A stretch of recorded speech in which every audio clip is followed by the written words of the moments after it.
What if the greatest empire in Indonesian history was born not from victory, strength, or wealth, but from defeat, betrayal, desperation, and a fugitive running through darkness to survive? Imagine losing your kingdom, your family, your allies, and nearly your life in a single devastating night, then somehow building an empire from the ashes of disaster.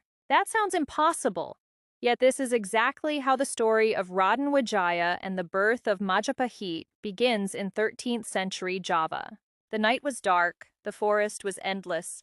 Behind him came enemies searching relentlessly. Ahead lay uncertainty, danger, and a future hidden beyond the shadows. Raden Wijaya was not a king.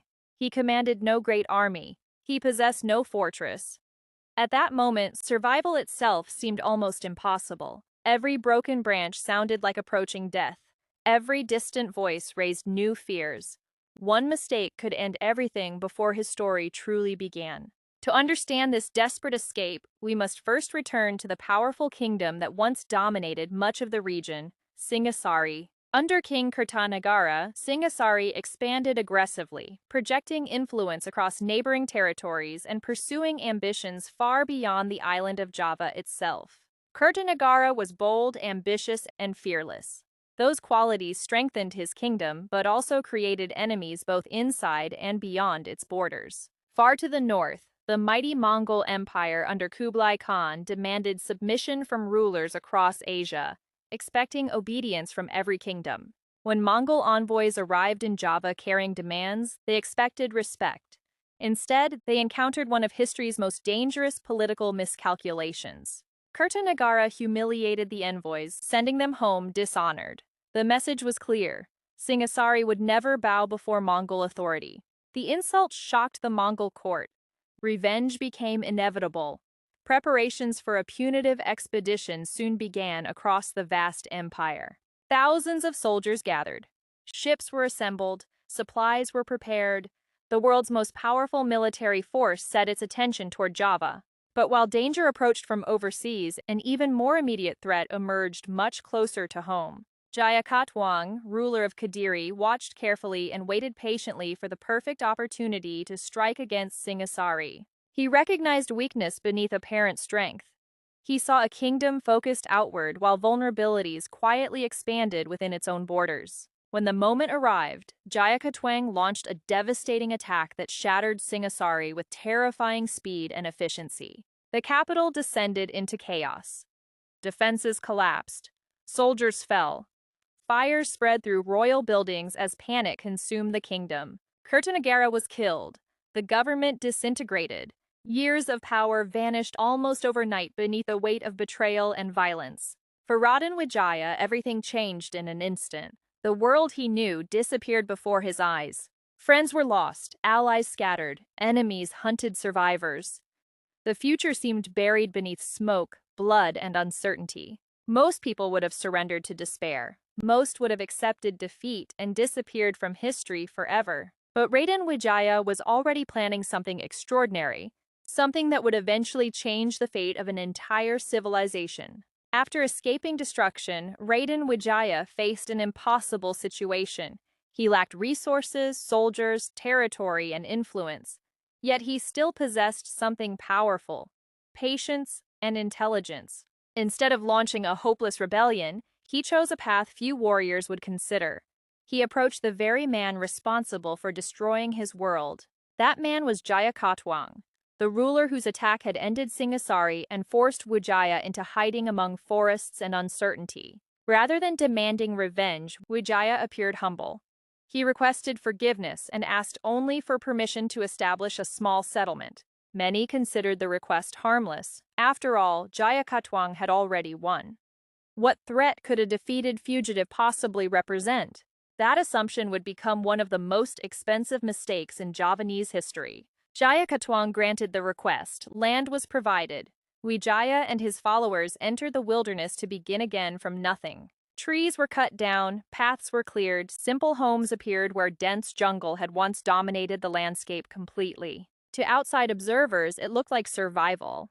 To Wijaya, it was preparation. According to tradition, settlers discovered maja fruit growing in the area.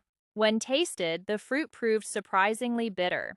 From that experience emerged a name that would one day become legendary throughout Indonesian history, Majapahit. At first, the settlement seemed insignificant.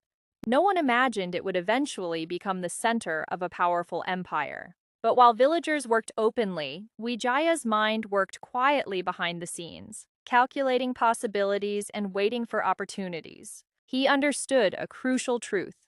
Strength alone rarely decides history.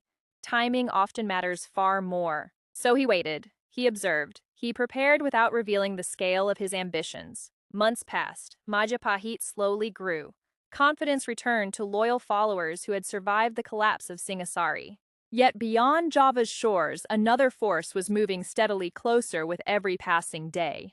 The Mongol expedition ordered by Kublai Khan had finally begun its long journey across the sea. Thousands of experienced soldiers traveled aboard enormous fleets carrying weapons, supplies, and orders for revenge. Their mission seemed straightforward: punish King Kertanegara for his insult and forced submission upon Java. There was only one problem. Kertanegara was already dead. The kingdom they intended to punish no longer existed. The political situation had changed completely before their arrival. Most people saw confusion. Raden Wijaya saw opportunity. And soon he would attempt one of the boldest political gambles ever recorded in Southeast Asian history. Raden Wijaya understood something crucial. The Mongols possessed overwhelming military power, but they lacked knowledge about the complex political realities of Java. That weakness created an opportunity. If used correctly, it could completely transform the balance of power across the island. Wijaya approached the Mongol commanders and presented himself as an ally seeking justice against a common enemy. He explained that Jayakatwang had murdered Kertanegara and seized control through violence, becoming the true obstacle to Mongol objectives. The argument made sense. The Mongols wanted results, and Wijaya appeared capable of helping them achieve victory quickly. After discussions and negotiations, an alliance was formed. It was an arrangement built upon convenience rather than trust. For the moment, both sides benefited. The Mongols gained a local guide. Wijaya gained access to immense military strength. Together, they prepared for a campaign that would reshape the political future of Java forever.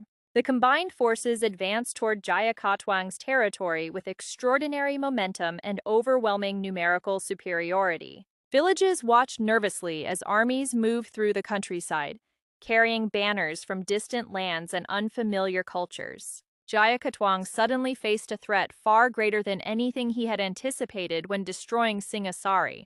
The ruler who once seemed invincible now found powerful enemies advancing from multiple directions. Battles erupted across the region. Warriors clashed. Arrows darkened the sky. Entire communities felt the impact of war. The Mongol military machine demonstrated why it had conquered vast territories throughout Asia and beyond. Disciplined formations, experienced commanders, and relentless pressure gradually overwhelmed Jayakatwang's defenses. Strongholds fell, resistance weakened. The balance of power shifted rapidly against the ruler of Kadiri. At last, Jayakatwang's forces collapsed under the combined assault of Mongol and Javanese troops. The man responsible for Singhasari's destruction had finally been defeated. For many observers, the story seemed finished. Justice appeared complete. Victory had been achieved. But Raden Wijaya understood something that others had not yet recognized. Jayakatwang was never the final challenge. He was only the first. A much greater problem still remained on Javanese soil: the Mongol army itself. As long as those foreign forces remained in Java, true independence would remain impossible. And now, Wijaya was preparing a move so daring that failure would almost certainly mean death.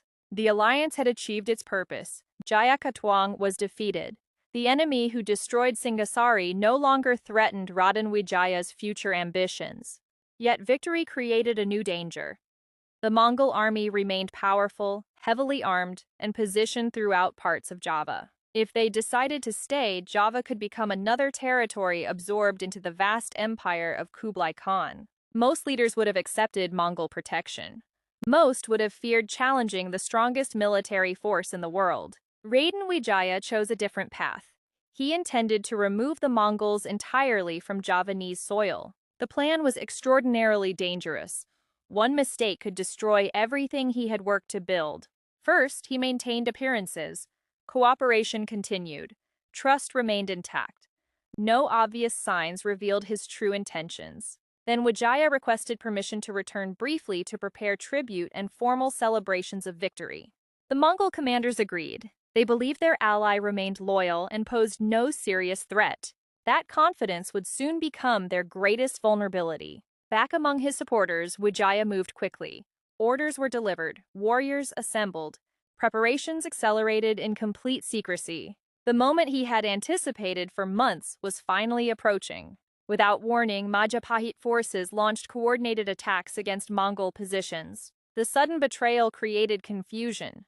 Soldiers who expected cooperation found themselves facing determined resistance instead. Messages raced between commanders.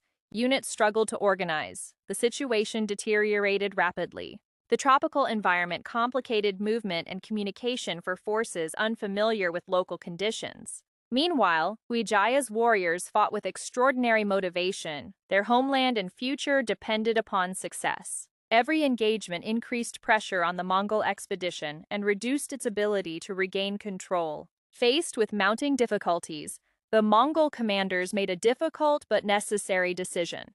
They would withdraw before further losses threatened the survival of the entire expedition.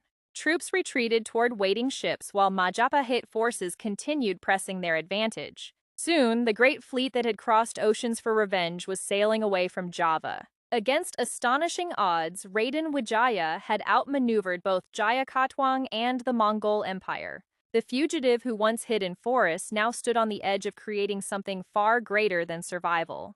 With both major threats removed, Raden Wijaya finally possessed something that had once seemed impossible: the opportunity to shape his own destiny.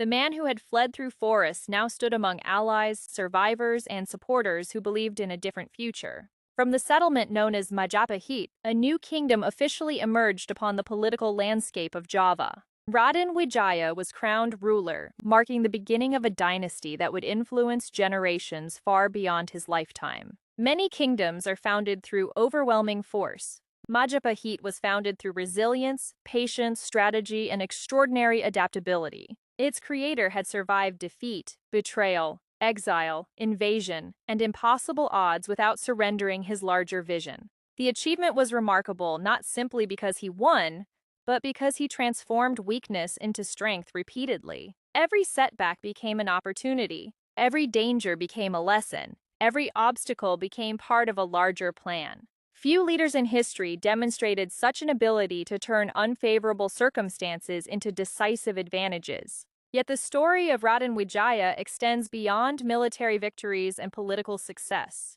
His greatest accomplishment may have been creating the foundation upon which future generations would continue building. Majapahit would later become one of the most influential kingdoms in Southeast Asian history. Its cultural achievements, economic networks, and political influence would reach across much of the archipelago. Future leaders would expand its power, strengthen its institutions, and spread its reputation far beyond Java. Names such as Gajah Mada would eventually become legendary, but those stories began with Wijaya's survival. Without the fugitive who refused to surrender, the future greatness of Majapahit might never have existed.